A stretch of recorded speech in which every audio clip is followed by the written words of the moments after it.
Salam, selamat pagi, salam damai sejahtera di dalam Tuhan Yesus Kristus. Pada pagi hari ini, mari kita merayakan kenaikan Tuhan Yesus ke surga. Dia bertata di dalam kerajaan surga. Dia menjadi raja di atas segala raja. Mari kita bersama-sama bersekutu di dalam Tuhan. Pada pagi hari ini, baik seluruh yang menyaksikan tayangan ibadah pada pagi hari ini, mari kita bersama-sama mencari berkat di dalam Tuhan. Mari kita memulai ibadah pada pagi hari ini dengan kita mengucapkan syukur dan terima kasih. Mari kita bersatu dalam doa. Terima kasih ya Bapa. Terpujilah nama-Mu ya Tuhan. Terima kasih atas setiap berkat ya Tuhan yang telah Engkau berikan bagi kami ya Tuhan pada pagi hari ini.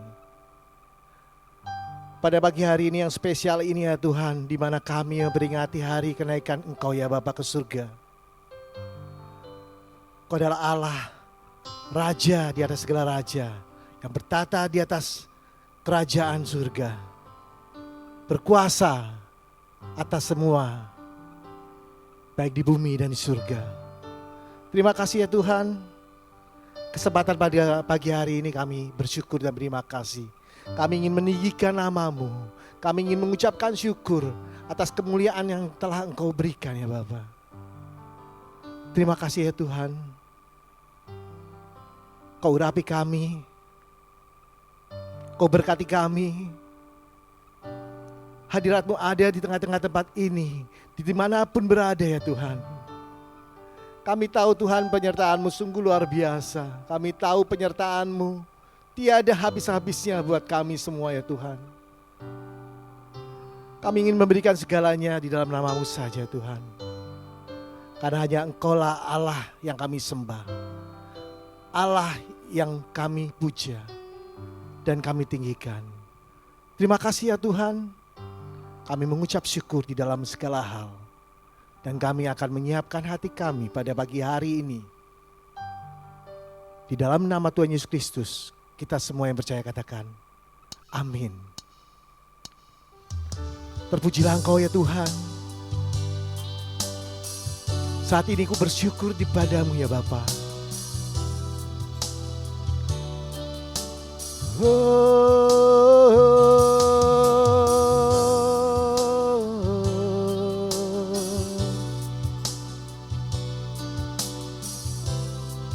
Karena kasih-Mu ya Bapa.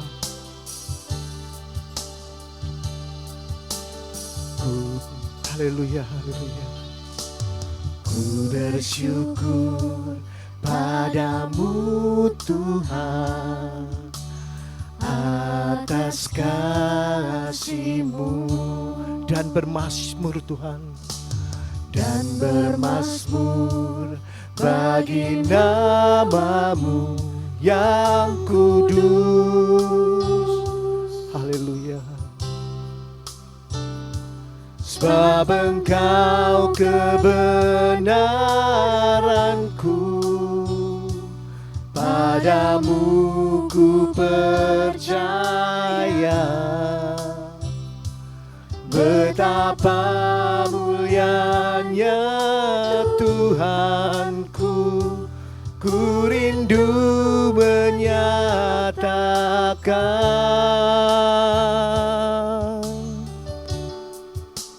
Tinggikan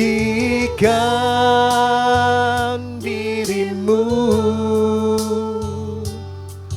mengatasi langit, kebesaran-Mu Tuhan mengatasi bumi. Tinggikan diri-Mu mengatasi langit, kebesaran-Mu Tuhan, muliaan-Mu Tuhan mengatasi bumi. bersyukur padamu ya Bapa. Ku bersyukur padamu Tuhan, oh, atas kasih-Mu dan bermazmur bagi nama-Mu yang kudus. Sebab Engkau Tuhan kebenaranku, sebab Engkau kebenaranku, padamu ku percaya. Betapa mulianya Tuhanku, ku rindu menyatakan.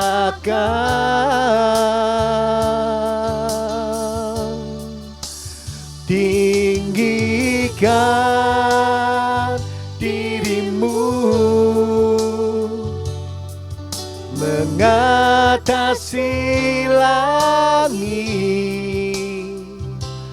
kebesaran-Mu Tuhan, oh, mengatasi bumi, oh, tinggikan dirimu mengatasi langit, kemuliaan-Mu Tuhan mengatasi bumi, oh, tinggikan dirimu, oh, mengatasi langit, kebesaran-Mu Tuhan mengatasi bumi. Tinggikan dirimu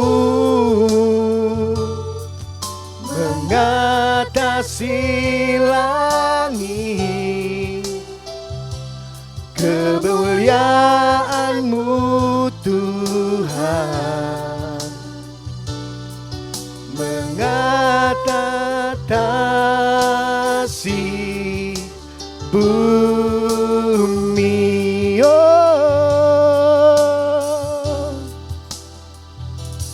kemuliaan-Mu Tuhan, kebesaran-Mu, kebesaran-Mu Tuhan, kemuliaan-Mu, kemuliaan-Mu Tuhan mengatasi bumi, oh, Kau layak Tuhan ditinggikan, Kau layak disembah, Kau layak dipuja. Haleluya, haleluya, haleluya, haleluya. Sembah Dia, sembah Dia. Naikkan ucapan syukur-Mu, naikkan sembah-Mu, karena hanya Yesus, hanya Yesus, hanya kemuliaan, hormat pujian hanya bagi-Mu Tuhan. Haleluya, haleluya, haleluya, haleluya. Sembah Dia, sembah Dia, sembah Dia, sembah Dia. No. Oh, Kau layak terima pujian, Kau layak sembah kami, Kau layak dipuja Tuhan. Kemuliaan hanya bagi-Mu, Engkau Allahku.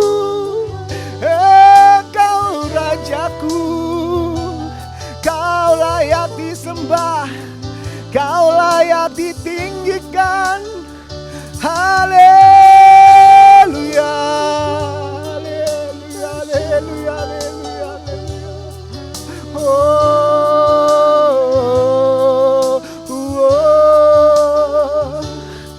Engkau Allah yang layak dipuja. Engkau Allah yang layak disembah. Karena Kaulah yang bertata Tuhan di kerajaan surga Tuhan saat ini Tuhan. Kami sungguh bangga memiliki Engkau Allah yang hidup. Kami bangga memiliki Engkau Allah yang berkuasa Tuhan. Haleluya.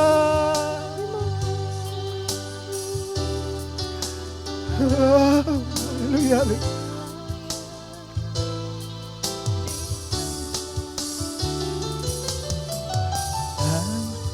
Haleluya, Engkau baik Tuhan. Engkau sangat baik ya Bapa. Terima kasih Tuhan. Layak dipuji disembah, Kaulah yang bertata, dulu sekarang dan selamanya. Raja atas segala raja, namamu besar termulia. Oh, layak dipuji, layak dipuji disembah, Kaulah yang bertata, dulu sekarang dan selamanya. Raja atas segala raja, namamu besar termulia. Oh, namamu besar. Haleluya. Oh, namamu besar termulia.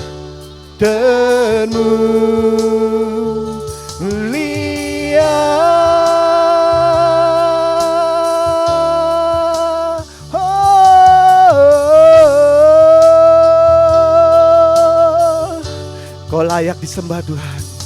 Kau layak dipuja Tuhan. Kami saat ini Tuhan ingin bersorak-sorai di hadapan Engkau. Ingin bersukacita di hadapan Engkau Tuhan. Karena kami tahu hari ini adalah hari yang spesial Tuhan. Karena Engkau naik menjadi Raja di atas segala raja. Terima kasih Bapa, Kau urapi kami anak-anak-Mu saat ini ya Tuhan. Untuk lebih-lebih lagi memuji dan memuliakan nama-Mu. Terima kasih ya Bapa, di dalam nama Tuhan Yesus Kristus kita semua yang percaya katakan amin. Haleluya. Beri kemuliaan buat Tuhan. Tuhan hadir di tengah-tengah kita saat ini. Kami tahu dan kami percaya bahwa tidak ada hal yang mustahil yang akan Tuhan kerjakan dalam hidup kami semuanya. Amin saudara. Mari kita bersukacita dan bersorak-sorai di hadapan Tuhan. Karena hanya namanya, nama Yesus, ada kuasa di dalamnya. Ada kuasa keselamatan, ada kuasa pembebasan, dan ada kuasa atas kemenangannya. Amin.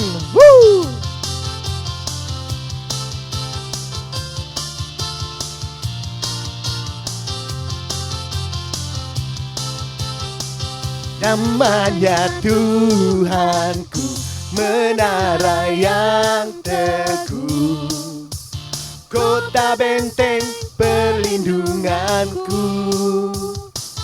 Allah yang perkasa, Dia Bapa yang kekal, gunung batu keselamatanku. Engkau yang termulia di bumi di surga, termasyhur perkasa selamanya.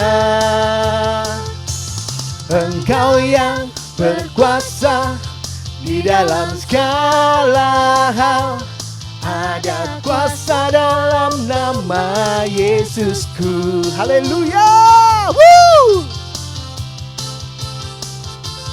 Terpujilah Engkau Tuhan. Namanya Tuhanku, menara yang teguh, gunung benteng perlindunganku. perlindunganku. Oh Allah yang perkasa, perkasa, Dia Bapa yang kekal. Gunung batu keselamatanku, Engkau yang termulia di bumi di surga, termasyur perkasa selamanya. Engkau yang berkuasa di dalam segala hal, ada kuasa dalam nama Yesusku. Haleluya. Engkau yang bermuasa di bumi di surga, termasyur perkasa selamanya. Oh, oh, Engkau yang berkuasa di dalam segala hal, ada kuasa dalam nama Yesusku. Haleluya. Benar, ada kuasa di dalam namanya. Nama Yesus yang menyembuhkan, nama Yesus yang menguatkan, nama Yesus yang memberi kemenangan. Kita bangga memiliki Allah. Dialah Raja di atas segala raja. Haleluya. Nama di atas segala nama, nama yang telah membebaskanku. Segala kuasa tunduk pada nama itu. Yesus Tuhan, segala Tuhan. Dialah nama Yesus, nama di atas segala nama. Siapa?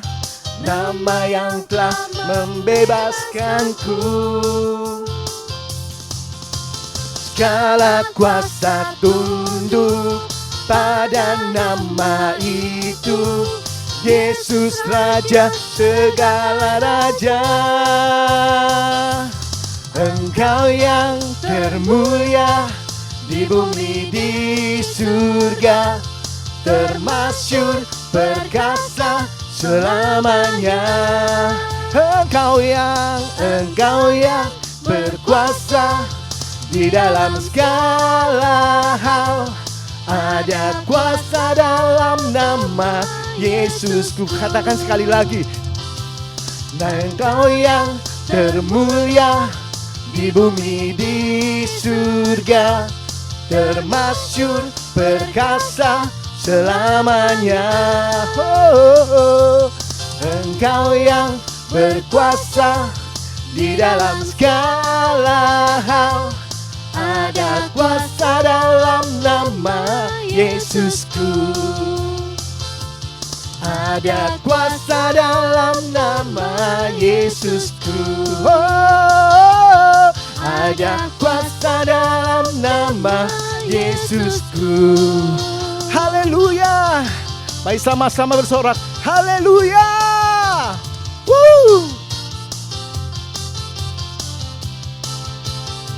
Dialah Yesus. Terpujilah Kau Tuhan. Haleluya. Mari kita siapkan hati kita untuk mendengarkan firman yang akan disampaikan oleh hamba-Nya. Kiranya apa yang akan disampaikan merupakan berkat, merupakan sesuatu yang akan kita terima.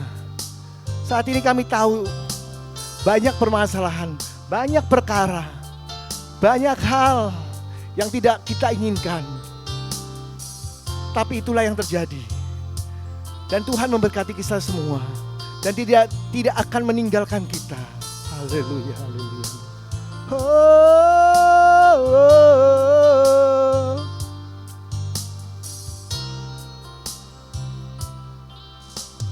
Banyak perkara, benar Bapa, yang tak dapat ku mengerti.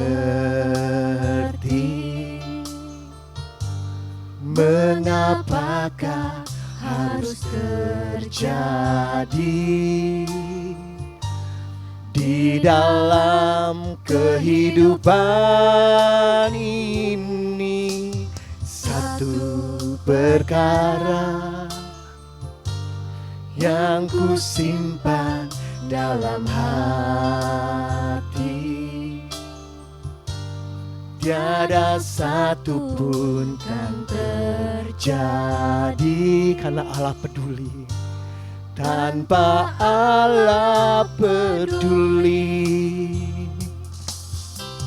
Allah mengerti, Allah peduli segala persoalan yang kita hadapi. Tak akan pernah dibiarkannya ku bergumul sendiri, sebab Allah mengerti. Benar Bapa, hanya banyak perkara saat ini Tuhan, banyak perkara yang tak dapat ku mengerti, tapi ada satu yang paling mengerti.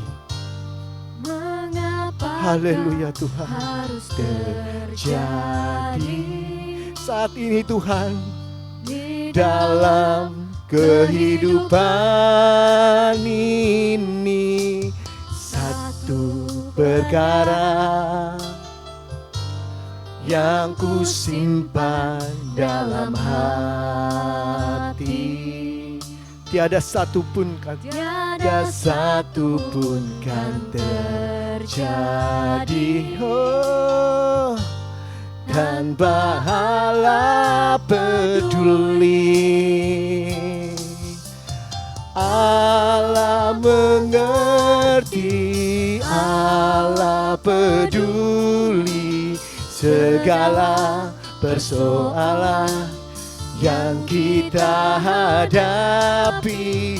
Tak akan pernah dibiarkannya ku bergumul sendiri, sebab Allah mengerti.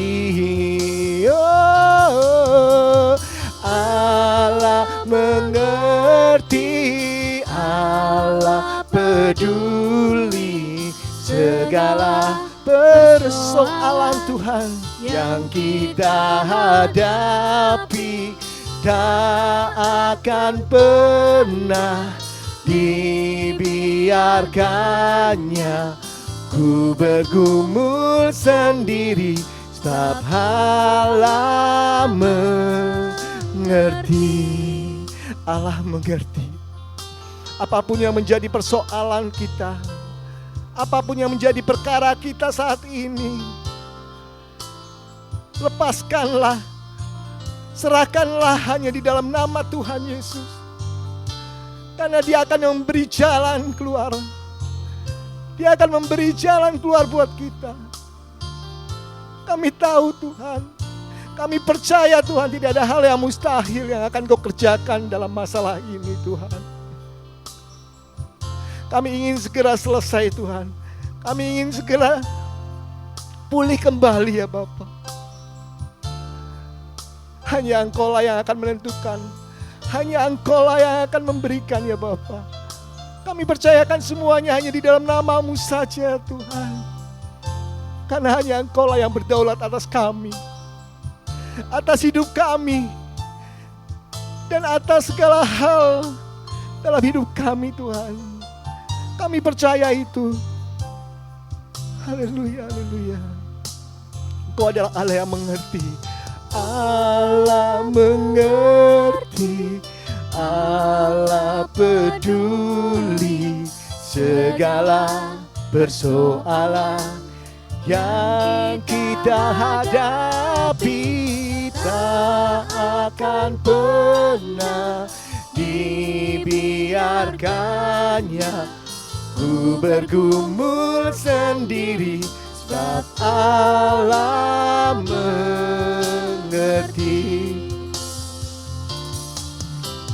Allah mengerti, Allah peduli segala persoalan yang kita hadapi tak akan pernah dibiarkannya. Ku bergumul sendiri sebab Allah mengerti. Ku bergumul sendiri sebab Allah mengerti. Ku bergumul sendiri sebab Allah mengerti.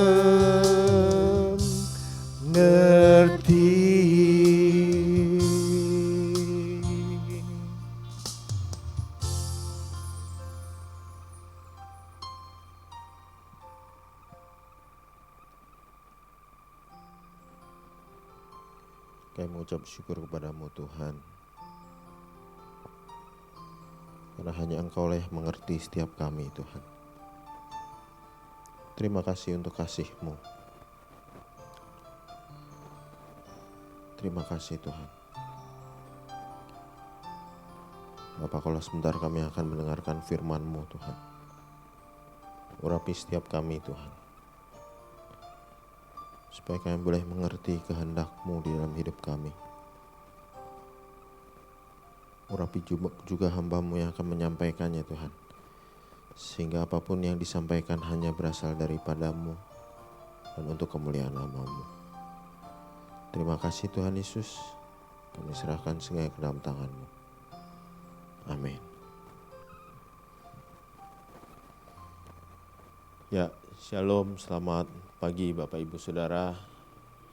Ya, pada hari ini kita memperingati kenaikan Tuhan kita Yesus Kristus ke surga. Ya, nah sebelum saya menyampaikan firman Tuhan, saya ingin menyampaikan beberapa hal, yaitu bahwa gereja kita terus berusaha untuk menjadi berkat bagi sesama. Ya. Apakah itu bagi orang-orang di sekitar gereja, namun kita juga mau memperhatikan saudara-saudara seiman kita yang ada di daerah-daerah yang mereka dalam kondisi yang sulit. Nah, seperti yang telah kita ketahui bersama, beberapa waktu yang lalu gereja kita telah membagikan sembako ya kepada masyarakat yang kesulitan di sekitar gereja kita. Nah, juga sebelum memasuki bulan puasa juga beberapa anak muda, juga ada ibu-ibu yang masak dan membagikan nasi bungkus kepada orang-orang di sekitar gereja yang membutuhkan. Nah, dalam minggu-minggu ini kita juga terus berbagi kasih dengan memperhatikan beberapa hamba Tuhan, beberapa pendeta, juga jemaat Tuhan yang ada di daerah-daerah yang sedang sulit. Yang pertama, kita juga membantu sebuah gereja, salah satu gereja di daerah Baron, Kertosono, Jawa Timur. Nah, gereja ini pernah kita kunjungi pada tahun 2018 yang lalu. Nah, kita membantu pendeta yang ada di sana, juga kita membantu di sana ada 12 kakak jemaat yang dalam kondisi sulit.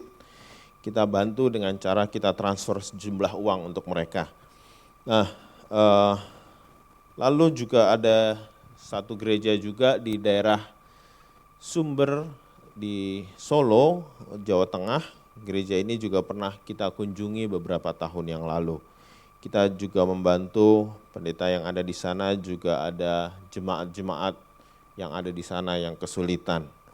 Nah, tentunya kita tahu bahwa kondisi karena pandemi COVID-19 ini banyak orang mengalami kesulitan, ya, yang tadinya bekerja jadi beberapa tidak bisa bekerja, lalu mereka tidak bisa mendapatkan penghasilan.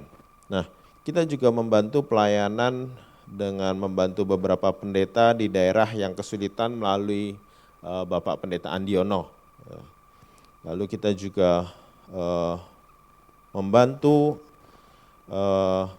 anak-anak yang kesulitan di daerah Mentawai, ya melalui pelayanan sebuah yayasan yang bernama NES. Ya, kita terus berusaha untuk menjadi berkat.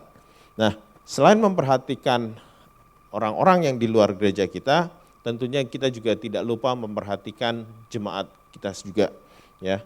Beberapa jemaat yang dalam kondisi kesulitan pun kita juga bantu.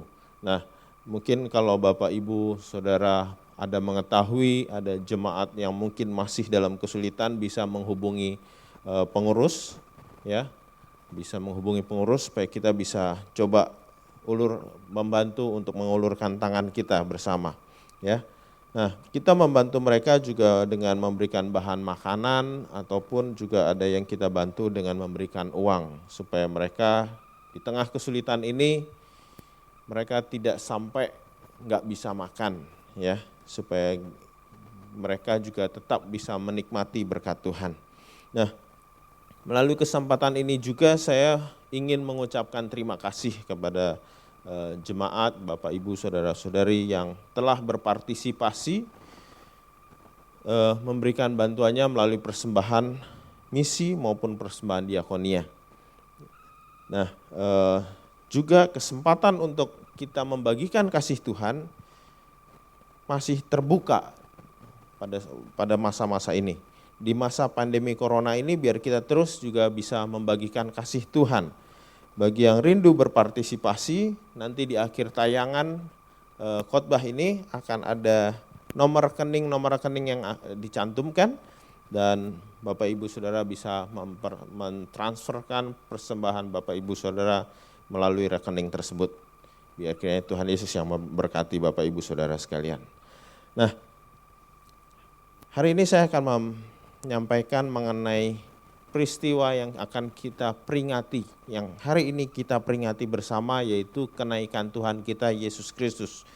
Kita akan buka Alkitab kita di dalam Kisah Para Rasul 1 ayat 6 sampai 9. Kisah Rasul 1 ayat 6 sampai 9. Judulnya adalah Yesus terangkat ke sorga. Maka bertanyalah mereka yang berkumpul di situ, Tuhan, maukah engkau pada masa ini memulihkan kerajaan bagi Israel? Jawabnya, engkau tidak perlu mengetahui masa dan waktu yang ditetapkan Bapa sendiri menurut kuasanya. Tetapi kamu akan menerima kuasa kalau Roh Kudus turun ke atas kamu, dan kamu akan menjadi saksiku di Yerusalem dan di seluruh Yudea dan Samaria dan sampai ke ujung bumi. Sesudah ia mengatakan demikian, terangkatlah ia disaksikan oleh mereka dan awan menutupnya dari pandangan mereka. Jadi di ayat-ayat ini jelas dikatakan bahwa Yesus naik ke surga dan disaksikan oleh banyak orang. Nah, kalau kita pelajari, paling tidak kira-kira ada kurang lebih 120 orang yang menyaksikan Yesus naik ke surga. Tentunya hal ini bisa membuktikan bahwa peristiwa ini benar-benar terjadi. Bukan cuma katanya, bukan cuma ngaku-ngakunya, tapi Tuhan Yesus benar-benar naik ke surga. Karena ada banyak saksi. Di sini dikatakan mereka itu menunjukkan banyak orang. Nah, kalau tadi saya katakan kira-kira 120 orang, coba kita loncat ke ayat 15. Kisah Rasul 1 ayat 15. Pada hari-hari itu berdirilah Petrus di tengah-tengah saudara-saudara yang sedang berkumpul itu, kira-kira 120 orang banyaknya. Nah, dikatakan di sini Petrus berkumpul bersama dengan saudara-saudara sekitar ada 120 orang. Tentunya kita mengetahui dan kita tahu bahwa sebelum Tuhan Yesus naik ke surga, dia sudah pesan kepada murid-muridnya, jangan meninggalkan Yerusalem. Dan mereka semuanya nurut, mereka berkumpul di sebuah kamar, di loteng, di sebuah rumah di Yerusalem. Dan mereka berkumpul kurang lebih ada 120 orang. Berarti kurang lebih yang menyaksikan Yesus naik itu ya kurang lebih ya 120 orang. Nah, jadi peristiwa kenaikan Tuhan Yesus itu sungguh-sungguh terjadi, nyata, real, bukan hoax, ya. Nah, dan kita tahu bahwa suatu saat dia juga akan kembali turun. Ini dikatakan di ayat 10 dan 11. Kisah Rasul 1 ayat 10 dan 11, ketika mereka sedang menatap ke langit waktu ia naik itu, tiba-tiba berdirilah dua orang yang berpakaian putih dekat mereka dan berkata kepada mereka, "Hai orang-orang Galilea, mengapakah kamu berdiri melihat ke langit? Yesus ini yang terangkat ke sorga meninggalkan kamu akan datang kembali dengan cara yang sama seperti kamu melihat dia naik ke sorga." Nah, di sini jelas dikatakan Yesus yang terangkat ke sorga akan datang kembali dengan cara yang sama. Nah, untuk apa dia datang? Tentunya untuk menjemput setiap kita. Menjemput kita supaya kita bisa tinggal bersama-sama dengan dia selama-lamanya. Sehingga dimanapun dia berada, kita pun berada. Nah, kita bisa buka di Yohanes 14, Yohanes 14 ayat 1 sampai 3. Janganlah gelisah hatimu, percayalah kepada Allah, percayalah juga kepadaku.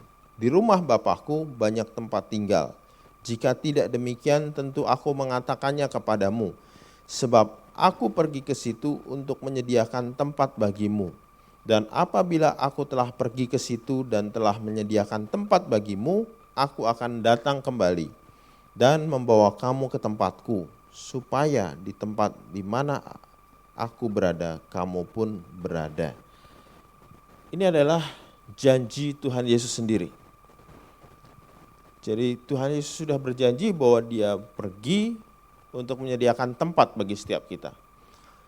Peristiwa yang kita peringati hari ini di mana dia pergi meninggalkan dunia ini, dia naik ke surga adalah suatu peristiwa yang sangat penting karena dia pergi ke sana untuk menyediakan tempat buat kita. Dan ketika dia tempat di sana sudah siap, dia akan datang kembali dan membawa kita ke tempatnya. Nah, setiap orang Kristen pasti percaya bahwa Yesus akan datang kembali. Dan hal ini sering kita dengar dan kita sebut sebagai akhir zaman. Ya. Banyak sekali orang bilang sekarang ini udah akhir zaman, sudah menjelang kedatangan Tuhan. Nah, memang benar bahwa Tuhan Yesus akan segera datang. Kapan waktunya tidak ada yang tahu. Banyak sekali pandangan-pandangan atau pendapat-pendapat mengenai akhir zaman ini. Mulai dari pendapat mengenai adanya kerajaan 1000 tahun. Nah, mengenai kerajaan 1000 tahun ada paling tidak ada 3 pandangan. Yang pertama adalah premilenium. Jadi milenium di sini dikatakan kerajaan 1000 tahun. Premilenium ini meyakini bahwa Yesus akan datang kembali ke dunia. Setelah itu ia akan memerintah dalam kerajaan 1000 tahun. Jadi ia datang sebelum kerajaan 1000 tahun ini. Nah, yang kedua adalah pandangan yang mengatakan post millennium. Pandangan ini mengatakan bahwa Kristus akan datang ke bumi setelah dunia ini diperintah dalam kebenaran dan damai akibat pemberitaan Injil. Jadi kerajaan 1000 tahun dulu baru Yesus datang. Lalu yang berikutnya ada yang mengatakan pandangan yang disebut amillennium. Pandangan ini menganggap bahwa tidak ada pemerintahan Kristus di muka bumi ini secara nyata. Kerajaan 1000 tahun ini bersifat rohani, di mana Allah hadir melalui firman dan rohnya melalui gerejanya, yaitu kita. Nah, lalu ada pandangan-pandangan juga mengenai pengangkatan. Mengenai pengangkatan, yang pertama adalah pretribulasi. Dikatakan di sini tribulasi itu mewakili suatu masa sengsara, masa siksaan. Jadi Kristus akan datang menjemput orang-orang kudusnya. Kristus akan datang di awan-awan, sementara orang-orang kudus akan diangkat sebelum masa sengsara. Kemudian dia akan turun kembali setelah masa sengsara itu, setelah masa antikris, yaitu selama 7 tahun. Jadi Yesus menjemput, lalu 7 tahun masa sengsara, baru setelah itu dia akan datang kembali bersama dengan orang kudusnya untuk berperang melawan antikris dan antek-anteknya. Nah, lalu yang berikutnya adalah yang disebut mid tribulasi, yaitu di tengah-tengah. Jadi masa tribulasi itu dikatakan 7 tahun dibagi 2. Jadi ada 3,5 tahun pertama, lalu Yesus datang menjemput, lalu masa 3,5 tahun berikutnya baru setelah itu dunia ini berakhir. Nah, ada juga yang mengatakan bahwa namanya post tribulasi, bahwa gereja akan diangkat menjelang akhir masa aniaya. Jadi gereja akan dianiaya terlebih dahulu, baru Kristus datang untuk menjemput. Nah, pertanyaannya, ini pandangan banyak sekali ya. Pandangan banyak sekali. Mana yang benar? Mana yang benar dari pandangan-pandangan seperti itu? Jawabannya saya juga nggak tahu. Kenapa? Masing-masing pandangan ini memiliki ayat-ayat pendukungnya. Nah, jadi semua pandangan ini, apakah Yesus datang duluan baru masa siksaan 7 tahun, ataukah 3,5 tahun siksaan, terus Yesus datang terus siksaan lagi 7 tahun, ataukah Yesus datangnya setelah semuanya disiksa, itu nggak tahu. Karena semuanya itu punya dasar ayat-ayat Alkitab. Beda kalau misalnya ada yang nggak punya ayat Alkitab, cuman katanya doang, cuman kira-kira. Nah, kita baru bisa mengatakan, wah ini kayaknya kurang tepat, karena nggak ada ayat pendukungnya. Tapi kalau kita lihat, semuanya itu punya ayat-ayat pendukung. Nah, jadi kita sulit untuk bilang mana yang tepat ya, mana yang kira-kira bakalan terjadi ya. Nah, jadi kita harus ngikut yang mana? Nah, tentunya ngikut yang mana, saya katakan di sini itu tidak penting. Karena kita tidak pernah tahu, karena hal ini belum terjadi. Ya, kita nggak tahu kapan Yesus akan datang dan bagaimana caranya dia akan datang menjemput kita nggak tahu caranya. Tapi yang jelas, pandangan-pandangan ini, misalnya kita percaya pandangan yang satu, hal ini tidak menjamin keselamatan kita.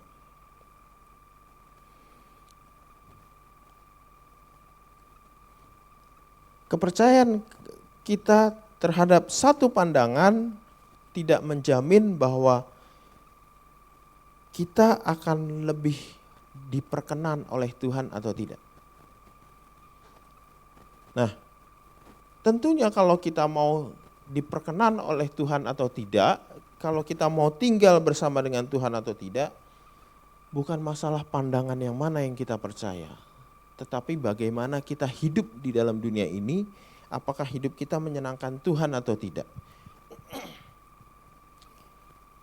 Nah, kalau kita mengikuti satu pandangan, lalu kita menganggap pandangan yang lain salah, apakah pasti itu salah? Apakah pasti yang kita percaya itu benar? Kita coba lihat satu contoh di 1 Korintus 3 ayat 1 sampai 4. 1 Korintus 3 ayat 1 sampai 4. Judulnya adalah perselisihan. Ayat ini dituliskan oleh Rasul Paulus kepada jemaat di Korintus. Dan aku saudara-saudara pada waktu itu tidak dapat berbicara dengan kamu seperti dengan manusia rohani, tetapi hanya dengan manusia duniawi yang belum dewasa dalam Kristus. Susulah yang kuberikan kepadamu, bukanlah makanan keras, sebab kamu belum dapat menerimanya, dan sekarang pun kamu belum dapat menerimanya, karena kamu masih manusia duniawi. Sebab jika di antara kamu ada iri hati dan perselisihan, bukankah hal itu menunjukkan bahwa kamu manusia duniawi dan bahwa kamu hidup secara manusiawi? Karena jika ada seorang berkata, aku dari golongan Paulus, dan yang lain berkata, aku dari golongan Apolos, bukankah hal itu menunjukkan bahwa kamu manusia duniawi yang bukan rohani? Ayat ini menunjukkan bahwa jemaat di Korintus itu ada perselisihan. Ada yang bilang, oh saya dari golongan Paulus. Sementara yang lain bilang, saya dari golongan Apolos. Terus yang satu pikir pengajarannya Paulus ini lebih benar dari pengajarannya Apolos. Sementara pengikutnya Apolos bilang ajarannya Apolos lebih benar dibanding ajarannya Paulus. Tapi di sini Paulus mengatakan, siapa sih Paulus, siapa sih Apolos? Itu cuman hamba. Justru yang penting adalah Tuhan. Nah, sangat disayangkan hari-hari ini, belakangan ini, bukan cuman dalam hari-hari atau minggu-minggu ini ya, tapi sudah bertahun-tahun belakangan ini banyak orang yang dipusingin adalah doktrin mana yang benar. Nah, hal ini menunjukkan bahwa kita tuh belum dewasa di dalam Tuhan. Kita manusia duniawi yang lebih mementingkan pendapat kita yang lebih diterima ketimbang pendapat orang lain. Nah, kalau kita mau hidup berkenan di hadapan Tuhan,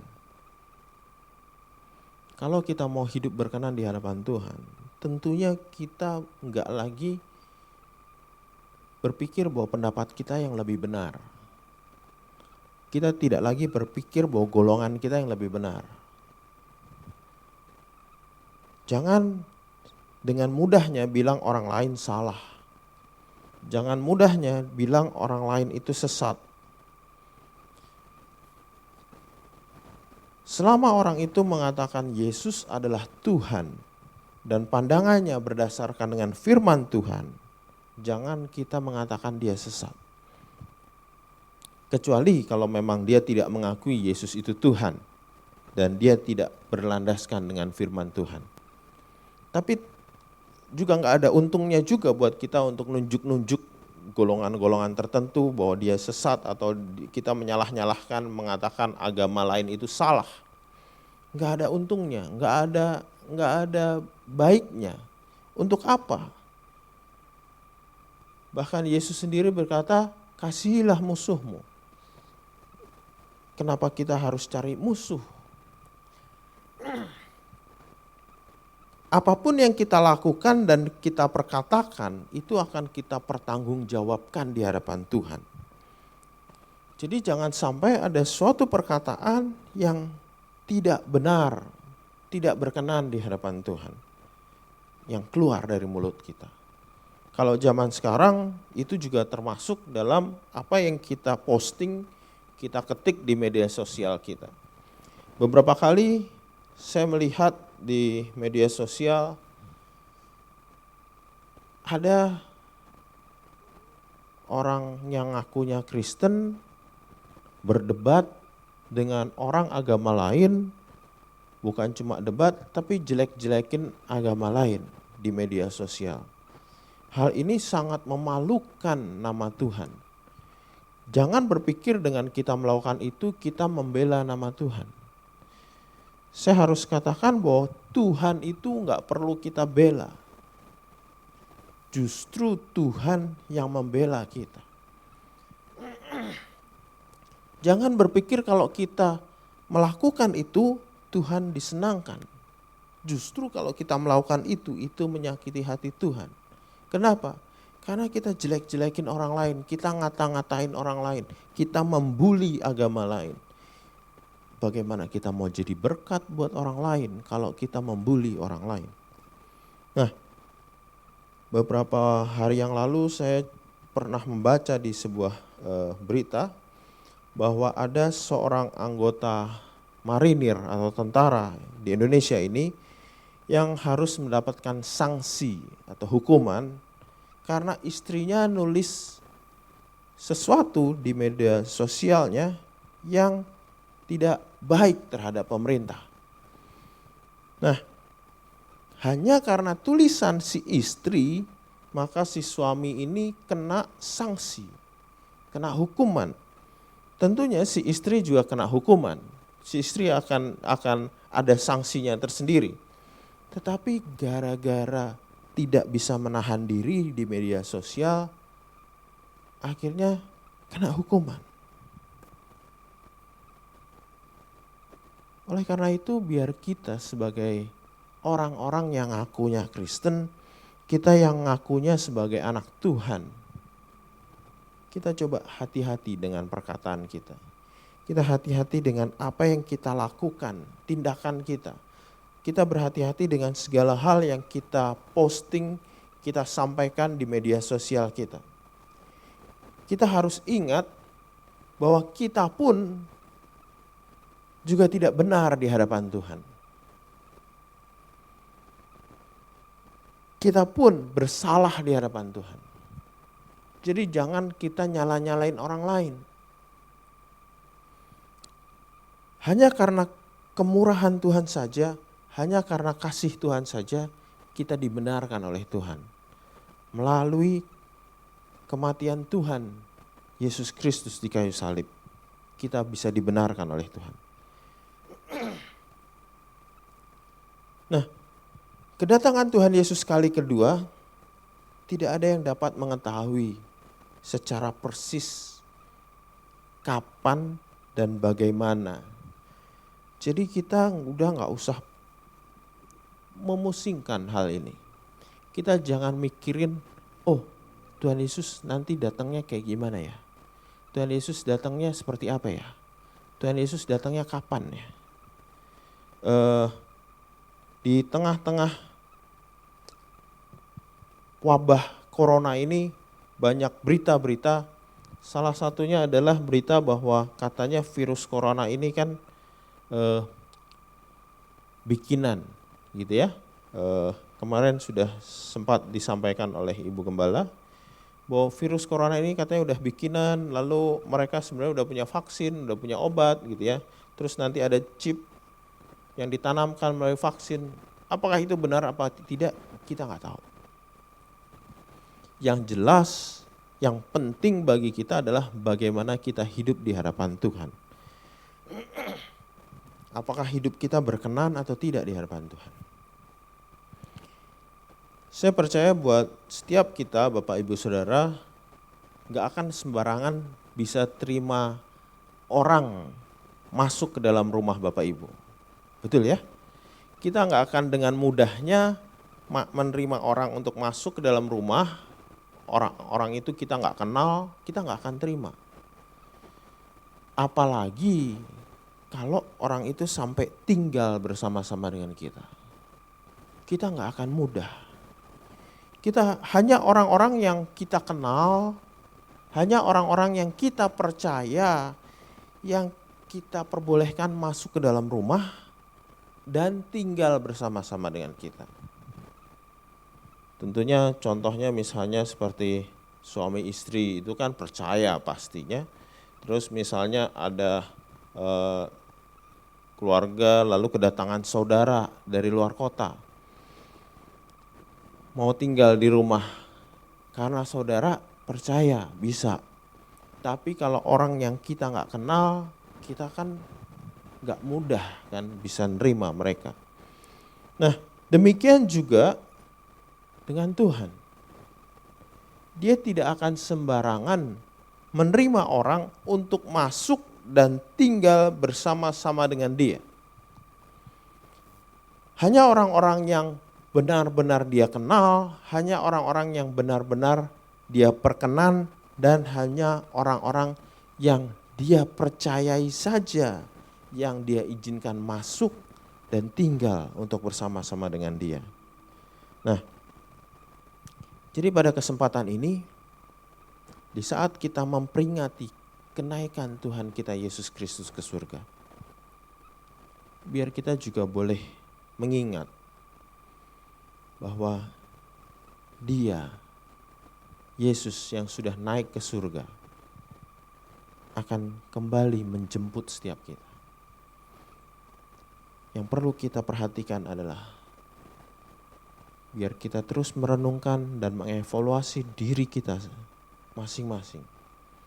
Apakah hidup kita ini sudah berkenan atau belum di hadapan Tuhan?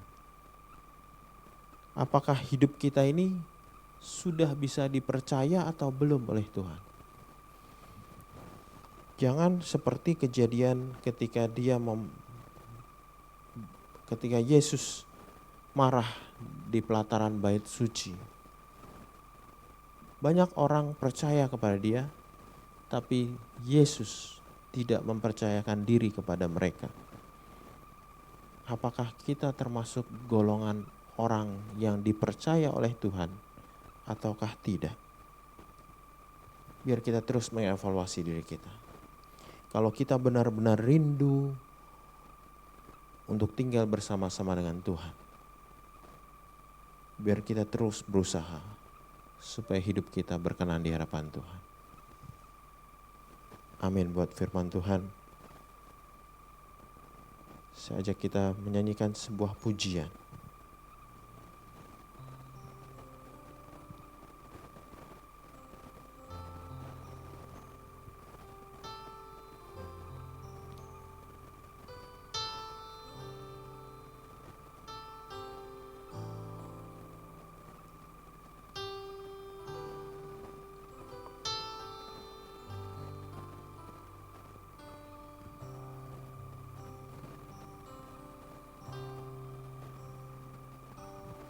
Oh Yerusalem, kota mulia, hatiku rindu ke sana.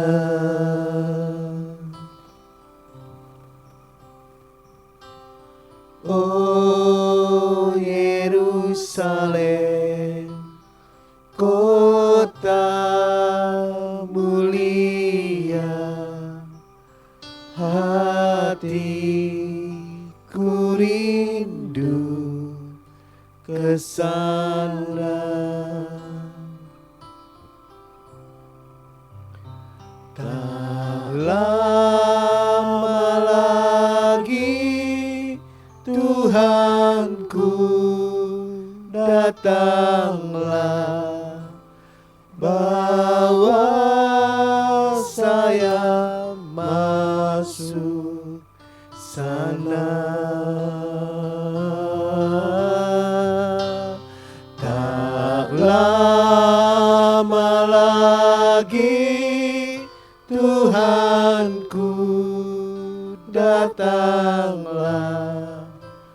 bawa saya masuk sana. Katakan, oh Yerusalem, oh Yerusalem, kota mulia, hatiku rindu ke sana.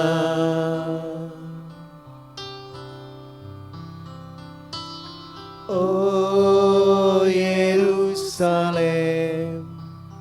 kota mulia, hatiku rindu ke sana. Tak lama lagi Tuhanku datanglah, bawa saya masuk sana. Tak lama lagi Tuhanku, datanglah, bawa saya masuk sana.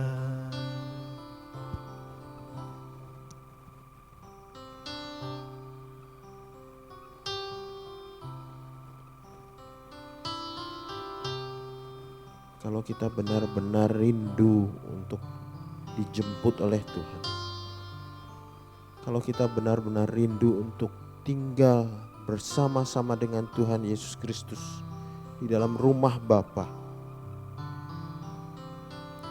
jangan fokus pada hal-hal yang tidak penting. Jangan fokus pada berita-berita yang tidak pasti. Tapi biar setiap kita boleh fokus untuk memperbaiki setiap kehidupan kita. Supaya hidup kita semakin hari boleh semakin diperbaharui. Hidup kita boleh semakin hari boleh semakin berkenan di hadapan Tuhan.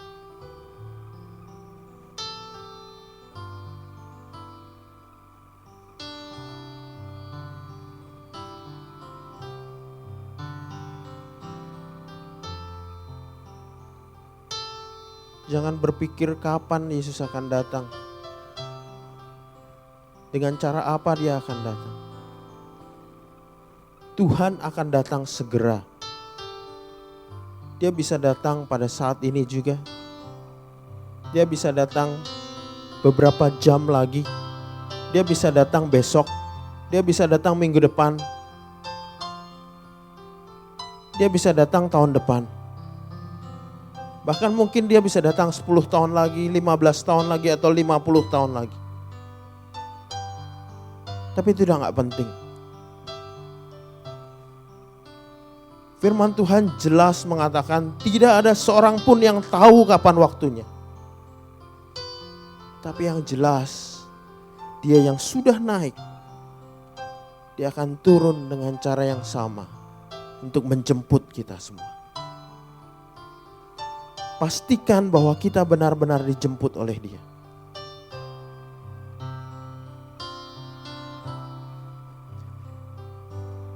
Oh Yerusalem, kota mulia, hatiku rindu ke sana.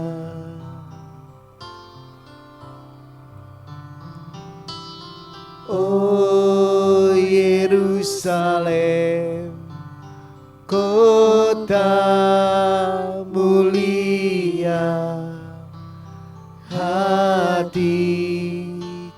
rindu ke sana. Tak lama lagi Tuhanku, datanglah, bawa saya masuk sana. Tak lama lagi Tuhanku, datanglah, bawa saya masuk sana.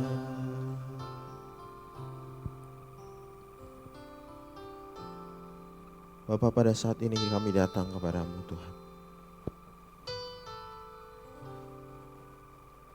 Di hari ini di mana kami memperingati kenaikan-Mu ke surga ya Tuhan.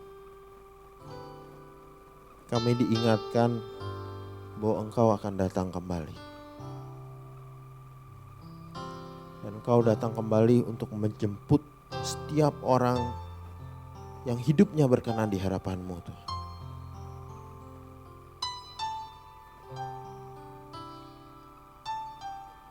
Kami mengucap syukur kalau pada saat ini kami masih beroleh kesempatan untuk memperbaiki kehidupan kami, Tuhan. Biar setiap kami yang menyaksikan tayangan ini,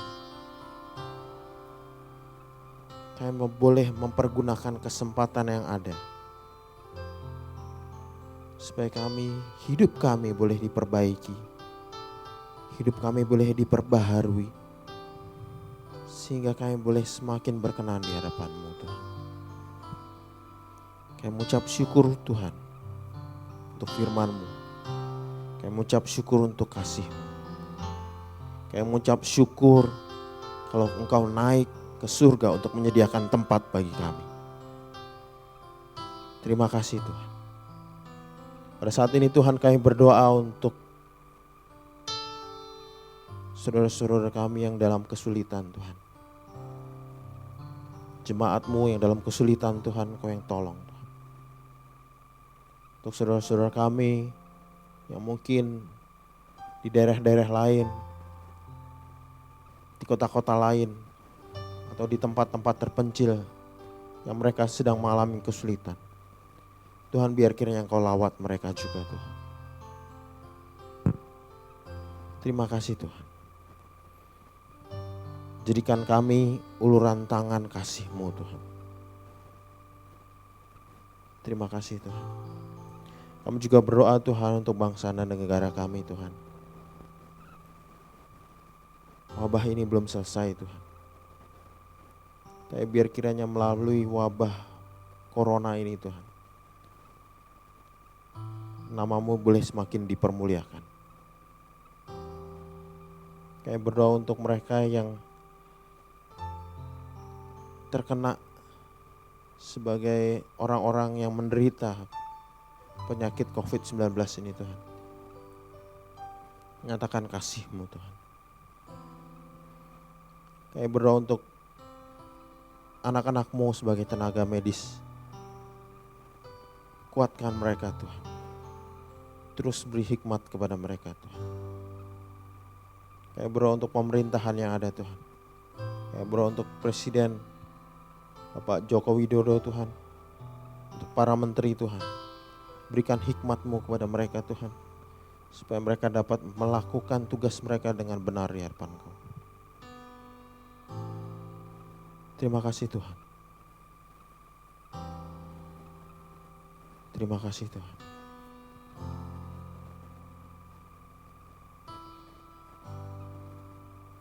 Kami serahkan segala ke dalam tangan-Mu Tuhan.